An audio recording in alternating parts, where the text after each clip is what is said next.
Students, आज हम आपके लाए हैं करंट अफेयर्स 2026 के टॉप 100 प्रश्नोत्तर जो कि नीति आयोग, रक्षा और अंतर्राष्ट्रीय घटनाक्रम से संबंधित हैं।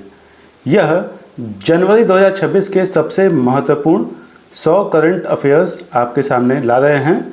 इसमें नीति आयोग की योजनाएं, 77वें गणतंत्र दिवस की झांकियां, सेना दिवस 2026 और अंतर्राष्ट्रीय नियुक्तियों का विस्तृत संकलन हम आपको बताने जा रहे हैं, तो वीडियो को पूरा देखिएगा। तो शुरू करते हैं करंट अफेयर्स भाग 1, नीति आयोग और सरकारी योजनाएं। प्रश्न नंबर 1 है, संपूर्णता अभियान 2.0 की अवधि क्या है?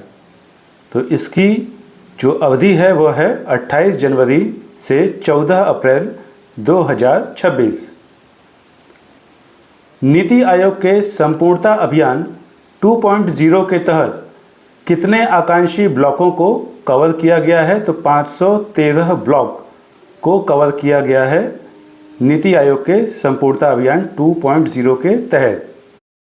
भारत का पहला घरेलू आय सर्वेक्षण मतलब कि हाउस होल्ड इनकम सर्वे कब शुरू होगा? तो यह फरवरी 2026 में शुरू हुआ। ठीक है। नेक्स्ट क्वेश्चन है, घरेलू आय सर्वेक्षण के लिए तकनीकी विशेषज्ञ समूह TEG के अध्यक्ष कौन हैं? तो इसके अध्यक्ष हैं doctor Surjeet S Bhalla. EPFO 3.0 के तहत सदस्यों को कितने प्रतिशत न्यूनतम बैलेंस बनाए रखना अनिवार्य है? तो 25%। EPFO पोर्टल पर क्षेत्रीय भाषाओं में अनुवाद के लिए किस AI का उपयोग किया जाएगा? तो भाषणी AI का उपयोग किया जाएगा। पूर्वोत्तर में बांस की 2 बड़ी परियोजनाओं के लिए कितना बजट आवंटित किया गया है? तो 82.5 करोड़ रुपए आवंटित किया गया है। किस मंत्रालय ने पूर्वोत्तर में बांस परियोजनाओं का शुभारंभ किया? तो उत्तर पूर्वी क्षेत्र विकास मंत्रालय ने। आकांक्षी जिलों के लिए संपूर्णता अभियान में कितने प्रमुख प्रदर्शन संकेतक KPI हैं? तो 5 KPI है। आकांक्षी ब्लॉकों के लिए कितने KPI निर्धारित किए गए हैं? तो 6 KPI निर्धारित किए गए हैं।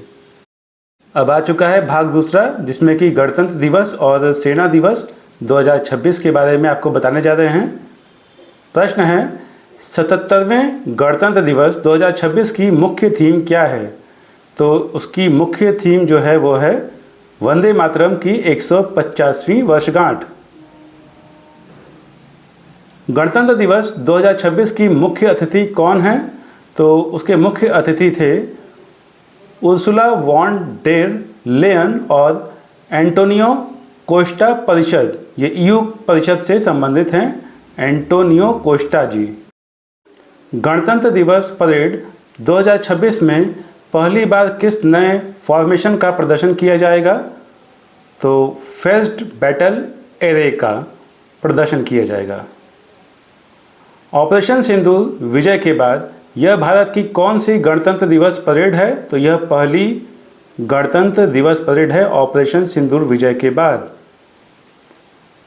कर्तव्य पथ पर प्रदर्शित होने वाली झांकियों की कुल संख्या 30 झांकियां। गणतंत्र दिवस 2026 में किस नई बटालियन ने डेब्यू किया? तो भैरव लाइट कमांडो बटालियन ने डेब्यू किया। सेना दिवस मतलब कि आर्मी डे 2026 की परेड किस शहर में आयोजित की गई? तो यह जयपुर शहर में आयोजित की गई। जयपुर कहाँ पर है, किस स्टेट में है? तो जयपुर राजस्थान राज्य में है। सेना दिवस 2026 की आधिकारिक थीम क्या है? तो इसकी आधिकारिक theme year of networking and data centricity है। लॉन्ग रेंज एंटीशिप मिसाइल की मारक क्षमता कितनी है? तो इसकी मारक क्षमता है 1500 kilometre. Pinaka guided rocket system का सफल परीक्षण कहाँ किया गया? तो ITR चांदीपुर ओडिशा में किया गया। अब आ गए हम भाग 3 में, जिसमें कि विज्ञान, पर्यावरण और बुनियादी ढांचा के बारे में बात करेंगे। प्रश्न है, जनवरी 2026 में लद्दाख मतलब कि हमले में देखे गए लाल ऑरोरा का कारण क्या था? तो इसका कारण था एक्स क्लास सोलर फ्लेयर और सौर विकिरण तूफान। सौर तूफान की तीव्रता क्या मापी गई थी? तो S4 अत्यधिक तीव्र मापी गई थी। उत्तर प्रदेश का पहला zero fresh waste dump city कौन सा शहर बना? तो यह लखनऊ शहर बना। भारत का पहला सौर ऊर्जा संचालित ATM वैन किसने लॉन्च किया? तो त्रिपुरा ग्रामीण बैंक ने लॉन्च किया। बायो बिटुमेन का व्यावसायिक उत्पादन करने वाला दुनिया का पहला देश कौन सा है? तो दुनिया का पहला देश है भारत, जो कि बायो बिटुमेन का व्यावसायिक उत्पादन करता है। भारत बिटुमेन मतलब कि डामर की अपनी ज़रूरतों का कितना प्रतिशत आयात करता है? तो 40% आयात करता है। बायो बिटुमेन का पेटेंट किस संस्थान के पास है? तो CSIR IIP देहरादून के पास बायो बिटुमेन का पेटेंट इस संस्थान के पास है, जो मैंने आपको बताया, जैसे कि CSIR IIP देहरादून। याद रखिएगा, बहुत ही इंपॉर्टेंट है। नेक्स्ट क्वेश्चन है, कर्नाटक में हाल ही में देखा गया सैंडलवुड तेंदुआ क्या है? तो यह एक अत्यंत दुर्लभ स्यूडो मेलानिस्टिक तेंदुआ है। हिमाचल प्रदेश के किस गांव को आज़ादी के 78 साल बाद पहली बस सेवा मिली? तो बड़ा भंगाल, जो कि कांगड़ा जिला में है, इसे 78 साल बाद पहली बस सेवा मिली। भारत का 15 वर्षीय विमानन प्लान कितने विमानों को शामिल करने का है? तो 15,000 विमानों को शामिल करने का है। अब हम आ गए हैं भाग 4 पर, जिसमें कि अंतर्राष्ट्रीय और अर्थव्यवस्था के बारे में आपको बताया जाएगा। मदर ऑफ ऑल डील्स किस समझौते को कहा जा रहा है? तो यह भारत यूरोपीय संघ मुक्त व्यापार समझौता को कहा जाता है। रिस्पॉन्सिबल नेशंस इंडेक्स 2026 में भारत का स्थान चीन और अमेरिका से कैसा है? तो यह भारत दोनों से आगे है। ब्रिक्स 2026 की अध्यक्षता किस देश के पास है? तो ब्रिक्स 2026 की अध्यक्षता भारत देश के पास है। ब्रिक्स 2026 का लोगो और वेबसाइट किसने लॉन्च किया? तो ब्रिक्स 2026 का लोगो और वेबसाइट S जयशंकर, जो कि विदेश मंत्री हैं, इन्होंने लॉन्च किया। UN हाई सीज ट्रीटी का मुख्य उद्देश्य समुद्री जैव विविधता का संरक्षण है। EB4 बिजनेस वीजा भारत ने विशेष रूप से किस देश के पेशेवरों के लिए पेश किया? तो चीन देश के लिए। IMF ने 2026 के लिए वैश्विक विकास दर का अनुमान बढ़ाकर 3.5% किया है। वर्ल्ड इकोनॉमिक फोरम 2026 का आयोजन दावोस स्विट्जरलैंड में हुआ। बुल्गारिया ने जनवरी 2026 में यूरो मुद्रा अपनाई है। गल्फ फूड 2026 में कंट्री पार्टनर कौन सा देश था? तो भारत देश था।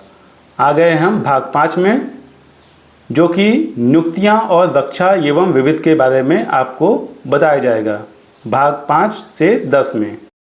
जनगणना 2027 के पहले चरण में कितने प्रश्न पूछे जाएंगे? तो कुल 33 प्रश्न पूछे जाएंगे। राष्ट्रीय जांच एजेंसी NIA के नए महानिदेशक DG कौन बने हैं? तो राकेश अग्रवाल बने हैं। भारतीय वायुसेना IAF के नए उप प्रमुख वाइस चीफ कौन हैं? तो एयर मार्शल नागेश कपूर हैं। दक्षिण पश्चिम वायु कमान साउथ वेस्टर्न एयर कमांड का प्रभार किसने संभाला है? तो एयर मार्शल तेजिंदर सिंह ने संभाला है। महाराष्ट्र में जनवरी 2026 में 3 दिवसीय शोक किस नेता के निधन पर था? तो शरद पवार। यहाँ पर जो डेटा दिया गया है वो काल्पनिक है, वास्तविक लेख के अनुसार से आप यहाँ पर भर सकते हैं। आधार के नए शुभंकर का नाम क्या है? तो आधार मित्र है। ध्रुव एनर्जी सिविल वेरिएंट हेलीकॉप्टर की पहली उड़ान को किसने हरी झंडी दिखाई? तो राम मोहन नायडू, जो कि नागरिक उड्डयन मंत्री हैं।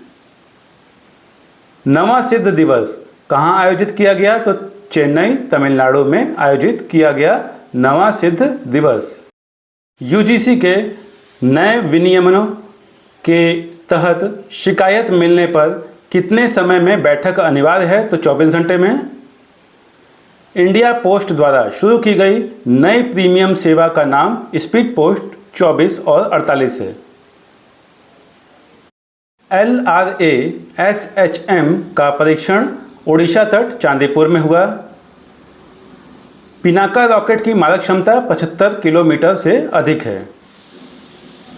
IAF के नए उप प्रमुख एयर मार्शल नागेश कपूर हैं। परेड 2026 में LRA-SHM मिसाइल का डेब्यू हुआ। सेना दिवस 2026 जयपुर राजस्थान में हुआ। तेजिंदर सिंह दक्षिण पश्चिम वायु कमान के प्रमुख बने। 15 वर्षीय विमानन लक्ष्य 15,000 विमान। 15 वर्षीय विमानन का लक्ष्य क्या है? 15,000 विमान हैं। आदित्य L1 और तूफान की निगरानी कहाँ से कर रहा था? तो L1 पॉइंट से। ऑपरेशन सिंदूर का संबंध प्रिसीजन स्ट्राइक या फिर सर्जिकल स्ट्राइक से है। भैरव लाइट कमांडो का कार्य जो है वह त्वरित आक्रामक अभियान है। NIA के नए महानिदेशक राकेश अग्रवाल जी हैं। इंडसइंड बैंक के अध्यक्ष अरिजीत बसु जी हैं। त्रिपुरा के सौर ATM वैन का नाम सौर शक्ति है। EPFO 3.0 का नया फीचर UPI निकासी सुविधा है। इलेक्ट्रॉनिक्स घटक हेतु स्वीकृत प्रस्ताव जो कि 22 प्रस्ताव से संबंधित है। WEF 2026 में सर्वाधिक निवेश वाला राज्य महाराष्ट्र है। इक्विटी सचिव की नियुक्ति समय 30 दिन की होती है। EVM वैश्विक सम्मेलन कहाँ हुआ? तो यह नई दिल्ली में हुआ। लखनऊ का waste to energy plant Shivri plant है। बायो बिटुमिन उत्पादन में सहयोगी CSIR IIP है। एक पेड़ के नाम 2.0 में 40,000 पौधे कहाँ लगे? तो पारादीप ओडिशा में लगे। सैंडलवुड तेंदुआ की विशेषता हल्के भूरे धब्बे। 78 साल बाद सेवा वाला हिमाचल का जिला जो है वह कांगड़ा, जो कि बड़ा भंगाल में आता है। स्पीड पोस्ट 48 का लक्ष्य है 48 घंटे में निश्चित delivery. UN high seas treaty का लक्ष्य है 30% महानगरों की रक्षा है। नवे सिद्ध दिवस का आयोजक आयुष मंत्रालय कर रहा है। आधार शुभंकर का कार्य सुरक्षा फीचर समझाना है।